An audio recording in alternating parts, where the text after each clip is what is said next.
Hello besties, welcome to another episode of Everything Hair. So guys, I'm here to answer your questions. Why does your hair not last after coiling, be it heat or heatless coils? So there is a secret, there is a tip I'm going to be giving to you guys. Blow dry your hair with hair mousse. Guys, this is very important. It's going to help you a lot, and it makes your coils last longer. So first, I begin by sectioning my hair. So it's preferable to blow dry your hair in sections, even though we all know when you're in a haze you might do it whole. But if you don't have the time to section your hair, just make sure you blow dry it perfectly. So this sectioning I won't actually recommend, but then I just wanted to show a demonstration on how to blow dry your hair for the best coiling results. So I section my hair and then I detangle it. Just make sure you brush it out, get every knot out of the way, and then you're going to apply your mousse.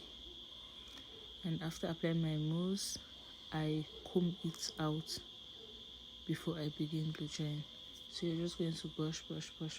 This is getting your mousse into your hair, making sure each strand of the hair has a little very generous amount of hair mousse.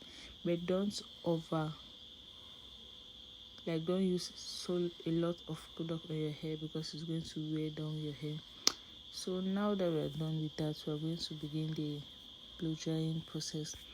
So if you have a blow dryer, you can use I think they call it a bristle comb, I guess. And what you're doing basically is blow drying your hair while combing it out. So you're blow drying the hair mousse, because after applying your hair mousse, you're going to notice that your hair is going to be a little bit wet, but not dripping wet, like dripping, no, just a little bit. So you're going to blow dry it. So since we are on this blow drying issue, I'm going to talk about when you're straightening your hair. Like, if you don't have to coil your hair, there's no need using the mousse on your hair. If you're going to straighten your hair after revamp and everything, blow dry your hair, do the same process we are doing, but with no mousse. You could always apply your heat protector to protect your hair from heat, but then again, blow dry on cold. So there's really no need for that, unless you're in a haze and your hair didn't completely dry off after a revamp, or those things happen. So you're going to have to protect your hair.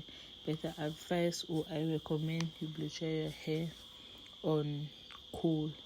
That way you have no issues of damaging your hair, and you could always apply your heat protector when you're going into straighten your hair. So we are using this method because I was going to show you how to blow dry your hair if you want to coil your hair and have long lasting coils. So basically this is what you do, and you repeat for the rest of the hair. So I hope this video helped you. I hope you learned a thing or two from this video. Please, if you're new to my channel, make sure you subscribe, make sure you like, and make sure you share. And if you have any questions, let me know in the comment section, and I will do my best to answer you. So you can see how that hair is looking. It's really looking so fresh, and it's going to help you a lot when coiling your hair. So always make sure you blow dry your hair and don't skip this step. So guys, I have a video up on how to coil your hair the right way. We all know you need to coil your hair with a certain direction if you want your coils to have volume, if you want your coils to look clean and sharp. So make sure you check out my next upload, because I'm going to be posting a detailed tutorial on how to coil your hair. So now that I've given you the tips to make your coils last longer, let's get into the coiling process. See you on part 2, and make sure after blow drying your hair, it looks so shiny and silky and clean like this. That way you could always get the best results after coiling. Bye bye.